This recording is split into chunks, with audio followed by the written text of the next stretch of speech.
지금 보시는 이 차량은 한화디펜스가 개발한 미래형 궤도 장갑차 레드백입니다. 방호력을 획기적으로 높인 장갑차란 평가를 받고 있는 레드백은 현재 해외 수출을 앞두고 있습니다.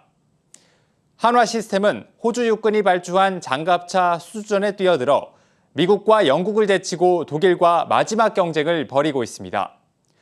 최종 후보자로 선정되면 단숨에 5조 원에 달하는 수주 실적을 거둘 수 있습니다.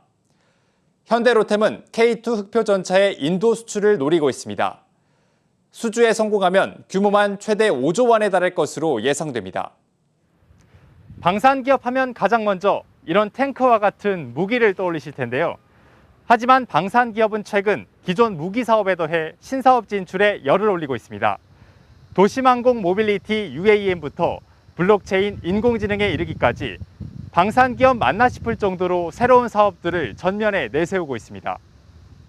LIG 넥스원이 개발한 근력 보조 로봇 렉소 2.5를 착용하면 사람이 들기 어려운 무거운 무기나 짐을 쉽게 나를 수 있어 군뿐만 아니라 민간 산업체에서도 적극적인 러브콜을 받고 있습니다. LIG 넥스원은 또 수소 연료 전지를 활용한 수송용 드론 개발에도 나서고 있습니다. 이 드론은 탑재 중량이 200kg에 달하기 때문에 안전성이 담보되면 인력 수송도 가능할 전망입니다. 현대로템도 지난 2010년부터 일찌감치 국방 분야뿐 아니라 산업용, 의료용 등의 민간 분야에서도 활용될 수 있는 웨어러블 로봇을 만들고 상용화에 들어갔습니다. 이처럼 방산기업이 민간 부문으로 영역을 확대하는 건 정부 사업만으로는 성장에 한계가 있다고 보기 때문입니다. 기본적으로 방위사업체들은 국방부에서 잡는 정부 예산을 할당받아서 이렇게 사업을 영위하기 때문에 굉장히 안정적인 성장과 수익성을 가져올 수 있다는 장점이 있지만 반대로 정부 예산을 넘어서는 초과 성장을 하는데 어려움이 있습니다. 많은 방산업체들이 민수사업을 통해서 초과 성장에 대한 좀 꿈들을 갖고 계십니다. 최근에는 우주산업이나 도심항공 모빌리티, UAM과 같은 미래 산업에도 적극적으로 진출하며 새로운 먹거리 창출에도 사활을 걸고 있습니다. 한국경제TV 신재근입니다. 첨단 기술로 새로운 영역에 도전하는 방산업계 소식, 산업부 송민아 기자와 함께 짚어보겠습니다. 송 기자, 이 남성들의 마음을 뜨겁게 달구는 방산업계 소식을 오늘은 준비를 해왔습니다. 방산기업들이 진출한다는 이 UAM, 쉽게 말하면 이제 날아다니는 자동차 같은 거 아닙니까? 네, 그런 개념 보시면 되겠습니다. 네. 여기에다가 지금 우주 산업까지 노린다라고 하는데 경쟁력이 좀 있다고 보는 모양입니다. 맞습니다. 우주항공 산업이나 이런 도시명 항공 모빌리티죠. 이 UAM과 같은 이 미래 기술은 일단은 일반 기업 수준에서는 좀 접근하기가 어려운 그런 기술들을 많이 담고 있습니다. 그러다 보니까 아무래도 이제 좀 초반에 접근하기가 좀 어려운 그런 경우도 있고요. 예. 특히 이제 국방 전력이라고 불리는 이런 국방 무기 체계 이런 분야에 먼저 우선적으로 좀 적용이 됐다가 점점 시간이 흐르면서 일반 기술로 이제 확장되는 그런 흐름을 보이고 있거든요. 그러다 보니까 이제 항공우주 산업 그리고 또 UAM 이런 것들도 마찬가지로 초반에는 국방 전력으로 우선적으로 좀 적용이 됐다가 이제 상용화 단계를 이제 그런 기술들을 민수 영역에 접목하는 그런 개념이다라고 이해를 하시면 좋을 것 같습니다. 예. 예를 좀 들어보면 어댑티브 크루즈 컨트롤 기능이라고 혹시 아시죠? 일반적으로 자동차에 많이 이제 적용이 되는 반자율 주행 기술인데 이런 시스템 같은 경우는 요즘에는 차량에서는 많이 흔하게 볼 수 있는 그런 기술입니다. 하지만 초기에는 위성이라든가 또는 미사일 무기체계 이런 데 적용이 됐던 기술들이 이제 일반화됐다라고 볼 수 있는 겁니다. 그런 만큼 이제 방산업계에서는 이 시장에 진입하는 데 있어서 아무래도 초반 진입 장벽이 조금 더 낮고 그리고 경쟁사들도 상대적으로 좀 적은 편이다라고 볼 수 있는 겁니다. 그렇군요. 좀 특수성이 있는 산업이기 때문에 우리 방산 기업들이 좀 해볼 만하다는 거고 그렇습니다. 실제 이 세계적으로도 좀 상당히 유망한 분야이기도 하잖아요. 좀 전망이 어떻게 되고 있습니까? 중장기적인 관점에서 좀 살펴보자고 하면은 시장 규모가 굉장히 급격하게 좀 성장하고 있다라고 말씀을 드릴 수 있을 것 같습니다. 테슬라 CEO죠. 일론 머스크가 이제 스페이스 X를 설립을 했지 않습니까? 그러면서 이제 민간 우주 탐사 시대가 열렸는데요. 이 글로벌 기업들은 벌써부터 이제 우주로 이런 발사체를 올리는 그런 항공 우주 사업을 점점 가시화하고 있다라고 볼 수 있는 겁니다. 그런 만큼 이제 글로벌 우주 산업 시장은 이제 현재 굉장히 급격하게 성장할 것으로 예상이 되는 그런 분야고요. 표를 한번 살펴보겠습니다. 표를 보시면은 글로벌 우주산업 시장 규모가 2017년을 기점으로 굉장히 급격하게 확대가 되고 있습니다. 이 시점이 스페이스X의 우주산업이 좀 본격화한 그런 시점이다라고 볼 수 있는데요. 예. 2017년에는 407조 원 규모에서 2040년에는 1287조 원 규모까지 굉장히 가파르게 성장할 것으로 전망이 되고 있습니다. 이 도심 항공 모빌리티죠. UAM 사업도 마찬가지입니다. 모건 스탠리는 최근에 UAM 사업의 글로벌 시장 규모를 1,700조 원 규모로 1,700조 원 규모가 넘을 것으로 전망한 바가 있거든요. 예. 국내 방산 이런 업계가 이 시장을 조금 더 주목하는 그런 이유가 되겠습니다.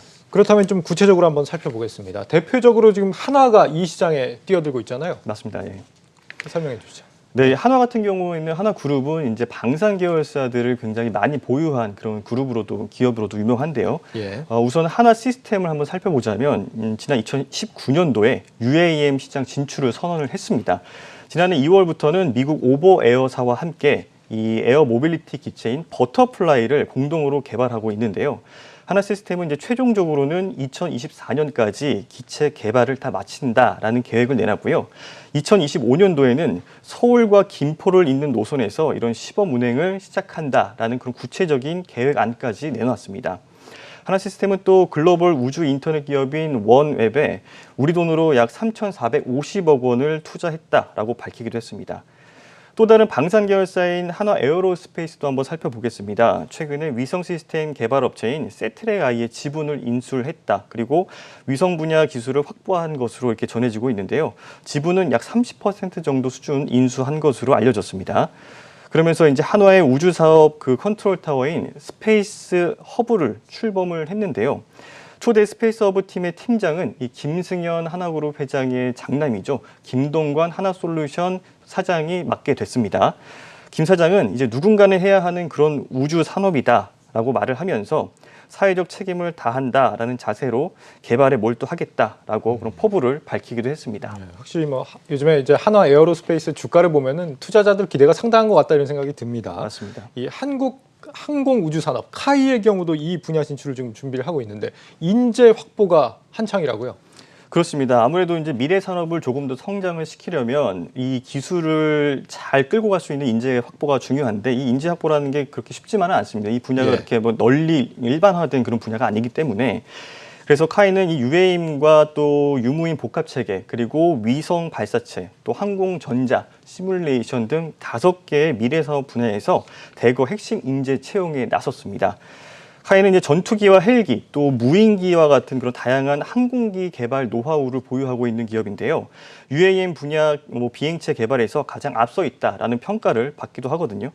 그런데도 적극적인 인재 채용에 나서고 있는 겁니다.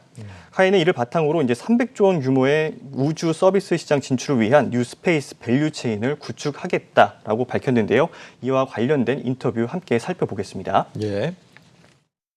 뉴스페이스 시대에 발맞춰서 카이 중심의 밸류체인 구축을 중점을 두고 진행을 하고 있습니다. 2029년도까지는 자체 플랫폼을 개발하는 목표를 가지고 있습니다. 그리고 기술 표준화를 위한 제도적인 측면, 그 다음에 기술적인 측면을 국내 업체, 그 다음에 정부기관과 협력하여서 차근차근 잘 준비를 해나가고 있습니다. 네, 조금 더 이제 구체적으로 좀 살펴보자면 우선적으로는 이제 위성 영상 서비스 분야에서 조금 더 성과를 낼 수 있지 않을까라고 기대가 되고 있습니다. 위성 영상이 뭐냐 하면은 이제 1차원적인 그런 수준에 머물러 있던 위성 영상을 이제 입체적으로 이제 3D 영상으로 이제 판독을 해서 AI, 뭐 인공지능과 빅데이터 같은 그런 4차 산업 기술과도 접목하는 그런 산업인데요. 카이는 이를 위해서 이제 국내 항공 영상 분석 전문 업체인 메이사의 지분 20%를 인수한다라고 계약을 체결했다라고 밝혔고요. 위성 영상 서비스 분야의 시장 규모가 약 300조 원을 넘을 것으로 예상하기로 했습니다. 네. 이 LIG 넥스원 같은 경우는 이제 앞서 리포트를 살펴보니까 근력 보조 로봇인가요? 굉장히 좀 신기하던데. 맞습니다. 예. 이거 같은 경우는 앞으로 뭐 어떻게 활용될 수 있는 겁니까? 네, 뭐 저도 이렇게 근력 보조 로봇을 직접적으로 입어보고 체험을 해봤거든요. 예. 그랬더니 실제 한 26kg 정도 나가는 좀 무거운 물체를 들었는데 체감하는 건 한 5분의 1 정도? 한 5, 6kg 정도 되는 무게밖에 안 느껴지더라고요. 그만큼 되게 혁신적인 기술이다라고 생각이 됐습니다. 네. LIG 넥스원은 이 기술을 좀 화물 운송 그 UAM 사업에 좀 적극적으로 접목할 것으로 좀 기대가 되고 있고요. 올해부터 그냥 5년 동안 443억 원을 투입을 해서 이제 수소 연료 전지로 구동하는 200kg급 그 화물 운송용 드론을 개발한다고 밝힌 바가 너무 있습니다. 신기한데요? 화면에 나온 거 보니까. 네, 그렇습니다. 되게 실제로 들어봤을 때도 굉장히 가벼웠고요. 네. 앞으로 많은 분야에서 좀 활용이 될 것으로 기대가 됐습니다. 그렇군요. 네, 이를 바탕으로 이제 2025년 개발을 완료한다라고 이제 목표를 정했고요. 우선적으로는 이제 이 드론이 군수용으로 좀 투입될 예정입니다. 이 회사가 육해 공군의 그런 수송용 드론으로 좀 활용을 하겠다라고 그런 계획을 내놨던 건데요. 예. 그리고 이제 근거리까지는 이렇게 물자를 수송을 하고 드론으로 수송을 하고 이제 최종 목적지까지 옮기는 일이 남았지 않습니까? 그랬을 때 바로 아까 보셨던 그런 근력 보조 로봇을 활용을 해서 최종 목적지까지 이제 옮기는 작업들을 할 것으로 기대가 되고 있습니다. 예. 이 외에도 이제 LIG 넥스원은 카이스트와 또 차세대 그 초소형 위성 개발을 위한 업무 협약을 맺고요. 100kg 이하급 초소형 위성과 또 위성 항법 시스템 개발을 하는 데에도 집중을 하고 있는 상황입니다. LIG 넥스원 관계자는 이 한국형 위성 항법 시스템 개발을 위한 그런 업무 개발을 사업을 통해서 6만여 명의 고용 창출 효과와 또 7조 원 이상의 경제적 가치가 창출될 것으로 기대된다라고 말을 했습니다. 예. 다만 지금까지 좀 말씀을 드렸던 이런 우주 산업이나 또 UAM 사업이 반드시 좀 장밋빛 전망만 있는 것은 아닙니다. 왜냐하면 좀 국방 전력을 포함하고 있고 또 최신 기술을 다루다 보니까 아무래도 좀 기술 유출에 좀 우려도 있고요. 사업 전개 속도도 초반에는 빠를 수 있어도 이제 시간이 흐를수록 점점 더 늦춰질 수 있는 그런 좀 보수적인 면이 있기 때문에 아무래도 좀 그런 좀 부정적인 측면도 있고 그리고 인재 확보에도 좀 어려움이 있을 수 있다라는 부분이 좀 예상할 수 있는 부분인데요. 결국에는 이 시장 선점을 위해서는 정부와 기업이 얼마나 좀 유기적으로 서로 발맞추느냐 그 부분이 관건이 될 전망입니다. 알겠습니다. 산업부 송민아 기자였습니다. 수고했습니다.